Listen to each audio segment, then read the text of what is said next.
At 29,000 feet, the atmosphere thins to a fraction of sea level. Up there in the death zone, the wind violently strips the snow right off the peak of Mount Everest, creating an environment entirely hostile to human biology. Yet the people stepping into this vacuum aren't always elite, sponsored athletes. They are everyday people. A 17-year-old high schooler climbing with his dad, a recent law school graduate checking off a decade-long bucket list dream funded by her mother. Another is a mother herself, determined to show her children what true strength looks like. Touching down in Kathmandu brings an immediate sensory overload of dense crowds, endless gear sorting, and frantic logistics. The abstract dream suddenly crystallizes into an overwhelming, anxious reality.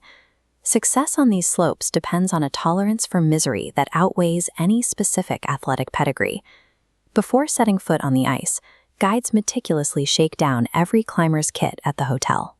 A single faulty piece of equipment, a poorly insulated glove, or a dull crampon point is a fatal liability.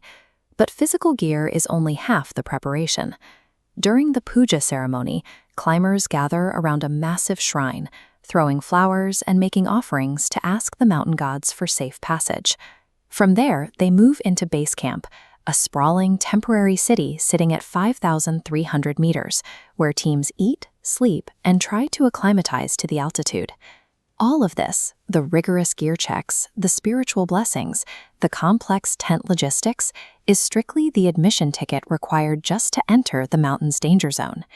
Any romantic illusions about the climb are immediately shattered the moment the team leaves base camp and steps into the Khumbu Icefall. This constantly shifting glacier requires climbers to navigate bottomless blue ice crevasses by carefully placing one heavy boot in front of the other on flimsy metal ladders tied together with rope.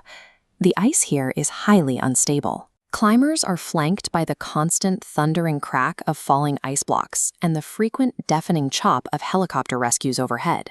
The icefall forcefully transitions the expedition from a theoretical exercise in preparation into a hyper-vigilant state of active survival. To survive higher altitudes, climbers are forced into a deeply frustrating process called rotations, repeatedly hiking up the mountain only to turn around and hike right back down. This elevation map illustrates the biological necessity of those rotations. Pushing up to Camp 1 intentionally starves the body of oxygen. The climber retreats to base camp so their body can frantically generate new red blood cells.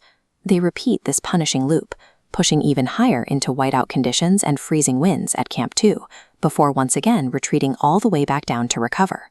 The final aggressive push touches Camp 3 at 7,100 meters. Up here, every step is an emotional breaking point, and simply trying to breathe feels like slow suffocation. Spending a full month repeating this cycle inflicts massive physical damage. Climbers endure severe windburn, chronic headaches, and complete systemic exhaustion. This system is a brutal game of biological engineering. You have to systematically break your own body down just to give it a chance of surviving the final ascent. When the summit window finally opens, logistics tighten to a razor's edge. Oxygen masks are meticulously fitted, food is strictly rationed out, and alarms go off at 4 a.m. Leaving the thin nylon protection of the tents in the pitch black, the climbers are immediately assaulted by paralyzing cold and blinding horizontal snow. With physical reserves gone, the climb becomes entirely psychological. One mother in the group refuses to quit, focusing on the specific promise she made to her children to show them that she wouldn't give up. In these final hours, human muscle provides zero forward momentum.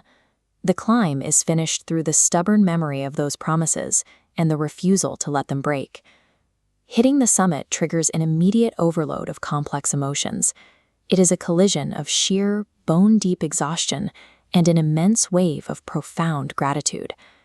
Standing at 29,000 feet, an overwhelming sense of accomplishment washes over them. They have placed themselves in the most hostile environment on the planet, and they survived. Returning to sea level leaves a permanent mark on their psychology.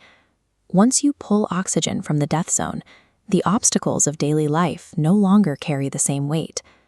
The peak isn't a trophy, but a point of total exhaustion, where a climber finally discovers exactly how much they are capable of withstanding.